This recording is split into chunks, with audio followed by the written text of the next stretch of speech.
Parang uh, I made, like I'm not the first one who won this award, but I'm sure that I will not be the last.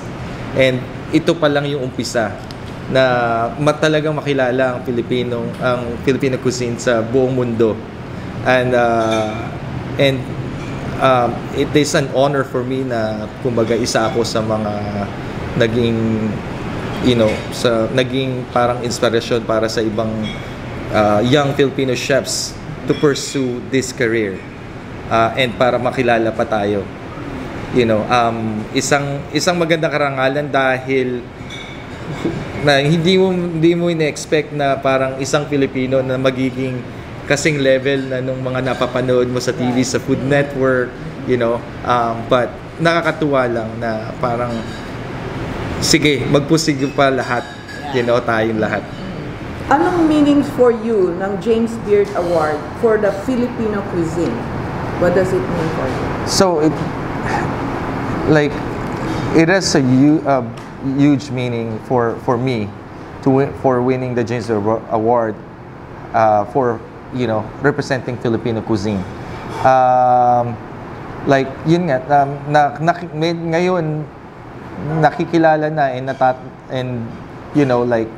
people all over the world are, yung Filipino cuisine is to be na-accept na. Kumbaga, they got their interest of trying our cuisine and then, exploring our food. Hopefully maging maging kasing level na siya ng Chinese cuisine, Japanese cuisine, na parang lahat ng tao is they appreciate what yung culture natin and yung food. Mm-hmm. And you have the honor of being selected this year's Gold House Gala. Yes. Celebrates the best of Asian Pacific talents and leaders to present a special dinner highlighting Filipino cuisine. What was your reaction when you were invited to present the dinner to be savored by many outstanding Asian Pacific figures from Priyanka Chopra Jonas, Hair, Sandra Oh, Ang Lee, John Chu, to Megan Thee Stallion? Of course, it is major honor for me to cook for this huge celebrities names and respected Asian artists. Parang alam mo yun, parang this is the opportunity for me to highlight our cuisine, especially yung sa mga kumbaga yung mga what I do most is Southern Tagalog cuisine. So we'll see, hopefully they liked it. Yeah. What dishes are you planning to present, and can you tell us from appetizer to dessert? Can you describe the menu and yes. why you chose each? So what I did here is I just focus or choose kung ano yung alam ko. Mm-hmm. And also for me, I'm really prideful to what I do. So I just focus to yung pagkain natin.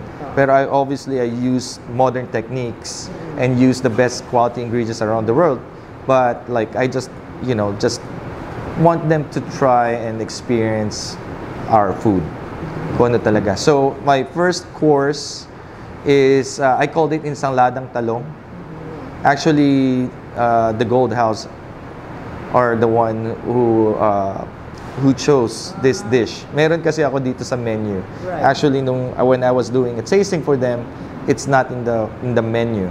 Pero sila mismo yung nag-request. So it's Ensangladang Talong. It's my take of Italian panzanella. So it has eggplant puree, tomatoes, and then I used our burnt pandesal for for the bread. So yeah, so that's the Ensangladang Talong for the first course, and then second course I made smoked and braised bone-in short ribs, humba. So instead of yung traditional na pata, pork pata, I used short ribs kasi para medyo Kasi para maiba naman. You know, I served it with Chinese long bean, sitaw, with the humba sauce na nilagyan ko ng fermented black beans, you know, shiitake mushrooms, and like sweet adobo sauce. Yeah, and for the dessert, I did my version of calamansi pie. Actually, it's a calamansi cake pie. It's very, very simple and delicious. Yummy. So the Gold House is Gold House Gala is huge, important event. Is it your first time preparing dinner for such a big event? How many guests are expected for the event, and how are you preparing yourself mentally and physically to prepare this special dinner? So it is not my first time doing a huge gala event.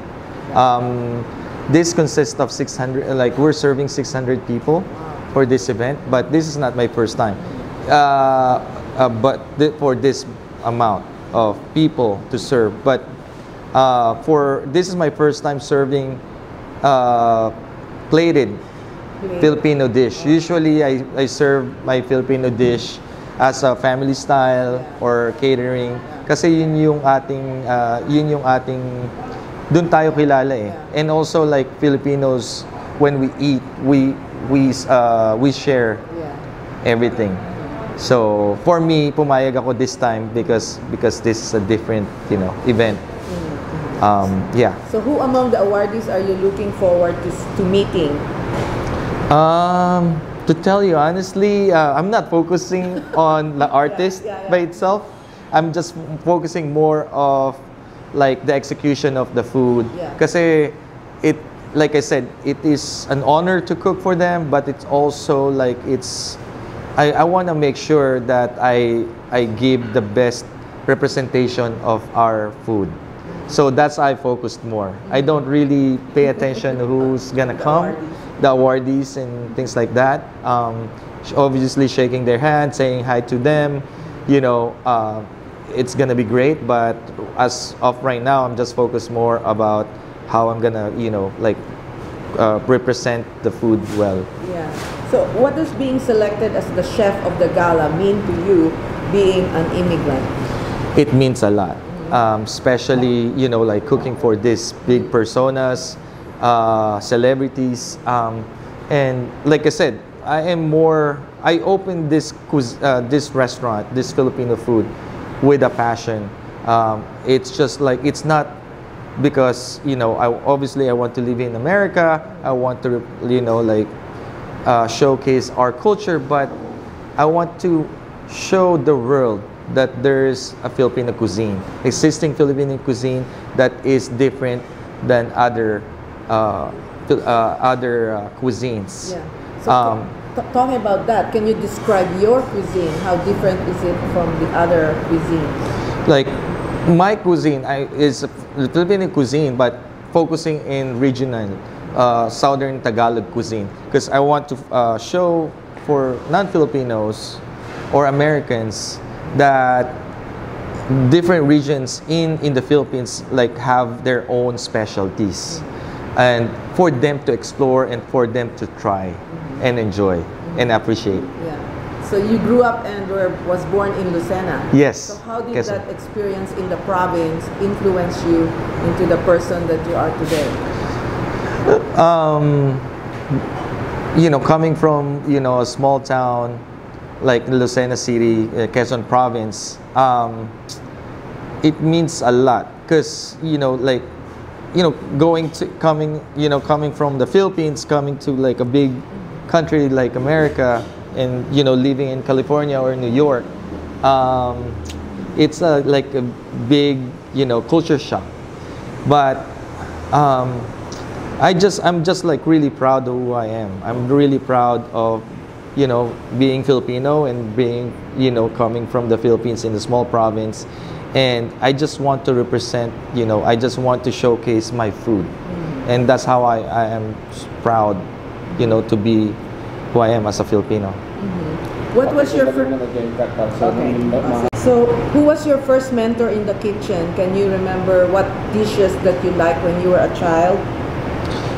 So when I was a child, I never. So first of all, never cooked or worked in the Philippines.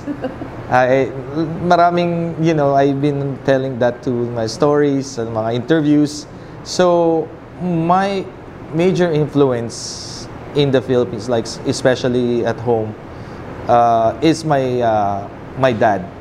My dad is like he grew up as a farmer. Like yung nagsasaka sa. So he, sa probinsya, you need to learn everything. So he knows how to cook. And my mom, we have a business, so she's the one who's more focused on business. So yung tatay ko, kapag wala yung kaming cook, he's the one who's cooking in the house. So dun ko nakikita yung mga, yung mga, kunyari, nagluluto siya ng mga adobo sa puti, which is cooked in vinegar, no soy sauce, or like, yung bistek na kalabaw. Kasi nga, so yung mga ganun, yung mga, and then mga kalderetang kambing, yeah, so he's the one who's cooking. So I learned those flavors from him, and also from yung mga nagluluto sa amin sa bahay. And then, nung nandito na ako sa Amerika, so like I work in a French restaurant, so, and then Italian restaurant. So, ginamit ko yung mga techniques na yun in order for me, and I use those techniques and then incorporate yung mga Filipino flavors na natatandaan ko noon. So you took up business administration, San Sebastian, Sa and San then Sebastian. Culinary Institute of America in for Hyde Culinary Park. Arts. Yes. So how did you combine both this education to come out like a restaurateur and a chef? So, talagang I planned to move to US back in 2004. Kasi parang so nung time na yun, I was planning, okay, what am I gonna do in America? So I told myself, maybe I could, open a restaurant in the future. But how to do that? I went to culinary school, just to be a restaurateur, not to be a chef. But when I went to CIA, then I realized that in order for the business to succeed or the restaurant to succeed, I should be the one be cooking and become the chef, so I have a full control of the business. And how to run a restaurant, it's just 4 years of experience. Obviously, going to school, they give me foundation and like basic skills, pero the best way to learn is through experience. Like, you just need to be patient and find the right time na parang you tell yourself na okay, you're ready to do this, So 20 years ago na yun. That was 20 years ago. Yeah, and then you came to New York first and then Los Angeles. Yes. That was a big move. Mhm. So how was it living in Los Angeles and adjusting to everything? At first, obviously, mahirap, pero that's the reason why I moved to LA from New York. Kasi sa New York, it's a big city, it's very fast-paced, and it's cold. The weather is so cold, and wala akong masyadong friends and family. Pero dito sa LA, kasi meron akong mga cousins, meron akong mga friends na just in case I need help, it's easy to reach out. And yung weather, I think it's best in the country. So, kaya dito, I choose to stay in LA. And how did the COVID pandemic help you in a way to spend your downtime and experiment and perfect the recipes in your kitchen with your wife, Regina or Gigi? And what were the reactions of people and your friends to all your dishes? So, that's a good question. So, back in 2020, I was really preparing to open my restaurant and looking for a space. But, unfortunately, pandemic hit, and then there's, closure. So, everything closed. And by that time, di ba, nagkakaroon ng panic buying. So, like, nagkakaroon ng scarcity ng pagkain sa supermarkets. like tissue paper, stuff like that. Fortunately, dahil I've been working in a restaurant, so meron akong mga supplier ng food. So ang initial reaction nung nagkaroon ng closure and panic buying sa mga supermarket is like, so sabi ko sa asawa ko, kay Gigi, sabi ko, why don't I build a kitchen out of my garage, just para magkaroon lang reason para makabili ako ng malalaking refrigerator and freezer. So what I can do is contact my vendors, food vendors, so I can stock up, right? And then in the meantime, I can do R&D out of my garage, not even thinking of doing pop-up. Kaso nga lang, syempre nalaman ng mga kaibigan ko sa industry, sa culinary industry, na nagluluto ko, I'm doing R&D sa bahay, and then they start coming to pick up. And then it becomes talk of the town. And then yun, nagtuloy-tuloy na, naging pop-up na siya. And then from there, nakilala yung Kuya Lord. And then I didn't even expect na yung mga food critics, like, sa LA Times, napansin nila, nakita nila. Kasi initially, I'm just doing R&D. So, I'm selling food, pero just to see anong reaction ng tao. And naging maganda yung reaction ng tao dun sa mga siniserve ko. And then, nagkaroon na ng mga write-ups here and there. So, dun nakilala yung Kuya Lord. So, when you were dreaming of opening a restaurant, you knew that there were challenges in opening one. Of course. That didn't stop you from opening one. So, yes. How did you survive and hurdle all these challenges? Oh, so I know there's gonna be a challenge opening a restaurant, especially doing Filipino food. But kasi very when I decided, nung nasa school pa ako, decided na okay, I want to open a Filipino restaurant. Like a modern Filipino restaurant. Because I just want to show, kasi nung time na nasa school ako, yung perception about Filipino cuisine is just a melting pot. There's parang no such thing as Filipino cuisine. Parang, kumbaga, nahiram lang yun sa Chinese cuisine, Japanese cuisine, Spanish. Kumbaga, parang wala talagang authenticity.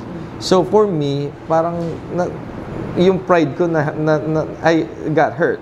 So sabi ko, I want to show them. That's why I focused on regional cuisine, focused on Southern Tagalog. Kasi I just to show the world that there's such thing as Filipino food, Filipino cuisine, na may mga specialties in different regions. Alam ko mahirap, but with persistence and hard work, kasi nung time na yun, I always think na I'm not talented, I'm not a talented chef, but I am a hard worker. That's all I know. That's all I can do. So, kumbaga parang dun ko yun ang inisip ko na wala akong talent, so I just need to work and work and work, and then hopefully, magkakaroon ng opportunity pagdating ng future. So, yun lang yung iniisip ko. So dahil doon, because of the hard work, experience, doon po nakita ng tao na meron akong abilidad na, to do, bigger things. So, after the pandemic, anong turning point sa'yo na I need to open this restaurant that is now earning great reviews? Apo. So, 2021, nag-open up. So, kasi naisip ko na, syempre, lahat back to zero. Sarado lahat. So, sabi ko, pag nag-open ulit lahat ng business, I need to have my own restaurant na, not just a pop-up. Kasi once na nag-start na yung mga yan, so, makakasama na yung restaurant ko to go up. So, yun, luckily, nung 2021, nakita ko tong lugar na to, even though it's small space, it's perfect. Kasi ang talagang focus ko is catering and pickups. Kasi this kind of concept is pandemic proof. Magkaroon ng closure, pwede ka kung mag-pick up lang. Sarado ang sit down, pero pwede pa rin tuloy-tuloy. So dun po nag-start. do you plan to open a bigger restaurant or to open more restaurants in different parts of the country? Yes, like I said, I'm right now looking for a bigger space to do my modern Filipino concept. Yun naman talaga yung plano ko before. Na-divert lang to become fast casual kasi nagkaroon ng, ng pandemic. And when you are at home, what kind of food do you cook and eat? Simple food, Like? fried, Huh? spam, Okay. sardines, corned beef. I'm very simple, person. Yung tocino, alam mo yun, yung talagang yung normal lang na kinakain. Yeah. How do you cook the spam? Spam, fried, with ketchup and egg. Super simple. And Usually, my wife is the one cooking at home. Oo. for young people who want also to follow your footsteps, what do you advise? Just, there's two skills that I learned na hindi tinuturo sa school, sa culinary school or anything. And it's very important kahit saan, nasa Pilipinas ko or nasa ibang mundo ka. You need to be hungry, and you need to be patient and humble. Regardless kung ano yung narating mo or something, you need to be humble every time and be hungry to learn more and be patient. Kasi hindi lahat ng mga matutunan mo, and we're closed.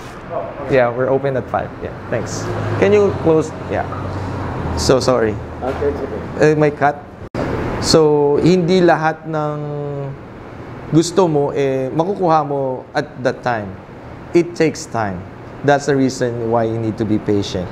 But being humble is obviously kahit ano pang narating mo na or natutunan mo na, marami ka pa rin, you have to think na marami ka pa rin pwedeng matutunan kahit sa ibang tao. Kahit ako until now, I'm still learning and I'm still yearning to learn more. Sa lahat ng mga tao na nagtatrabaho, I'm working with, kahit sa mga dishwashers ko, I learn from them. And it's very humbling, experience. So regular folks, anong mga tips mo for cooking? What are your must-have ingredients? Must-have ingredients, special Filipino food, you need to have garlic, you have vinegar. Vinegar and patis. For me, patis, ano pa ba? Garlic, onions, vinegar, patis, ano pa ba? Salt, pepper, Perfect. So at this point in your career, what else do you dream of? What else I dream of? Like I said, do my modern cuisine to showcase more about Filipino cuisine using, modern techniques and classical techniques, and to have this, business to be self-sufficient and have more time with my family, I guess, at this time. So right now you have how many staff members again? Right now, I have 12 to 13 staff members. Oo. And you usually close 3 to 5 because? I like to be organized, and also I want to make sure that the space is clean. I want and also like shifting ng mga tao. Pero most of all, I don't like to be like yung bara-bara. It needs to, kasi yung isa sa mga tinuturo ko sa lahat ng mga nagtatrabaho sa amin is like everything needs to be perfect. So the mindset of being, oh, it's okay, is a mindset of being lazy. So for me, it needs to be done properly, and it needs to be done, the same over and over again. Oo. So, Para maging consistent. So in order for you to do that, is you need to be organized and need to be clean. looking back to your childhood, you were a spoiled brat. Yes. You always Opo. told yourself. Yes. So now, do you consider yourself a more responsible person? And Yes. Opo. Siyempre, nung bata ka, you're very responsible. Ngayon, you have a lot of responsibility.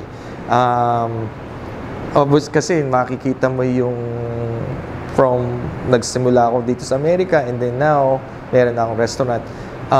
You learn how to be responsible, especially ngayon, may mga anak na ako. Pero having a business, you need to be more, focused.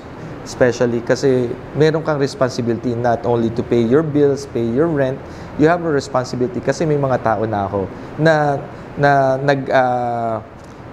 they work for us because they also rely on us because they also have, they're working towards to their own goal. Meron silang mga bills na binabayaran.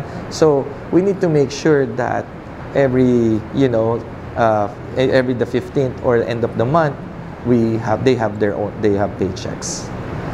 Because yun yung responsibility ko, and that's the most important thing for me. And also for me, it's my responsibility for them to grow as a person, and also hopefully they can have their own careers in the future. Na someday I was in their shoes, and someday they become, they can fill my shoes. So, do you have any influences in your cooking? The chefs? Oh, of course. Like I have a lot of influences, especially like I said, nag-aral ako ng French cuisine, Italian cuisine, American cuisine.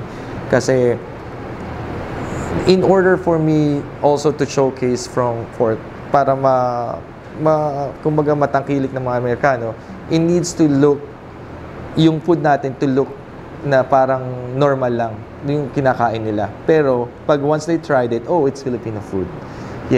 Para hindi sila matakot. Kasi initially before, it is considered as ethnic food. Until now, it is an ethnic food. Pero syempre, kung yung presentation mo ng laing, hindi mo present na parang, it's a normal dish, American dish, then they won't even bother to try it, right? So, malaking influence talaga. And also, for me, kasi, nung panahon ng mga lola natin, sa probinsya, limited lang yung cooking techniques, yung ating mga equipments, and tsaka ingredients. Pero ngayon, we can get anything. We can get, like, yung recipes or like cooking techniques, like kahit i-google mo lang, meron ka nang matututunan, right? Tapos equipments, there's like modern equipments that you can use for cooking. And then you can get any ingredients, best ingredients around the world.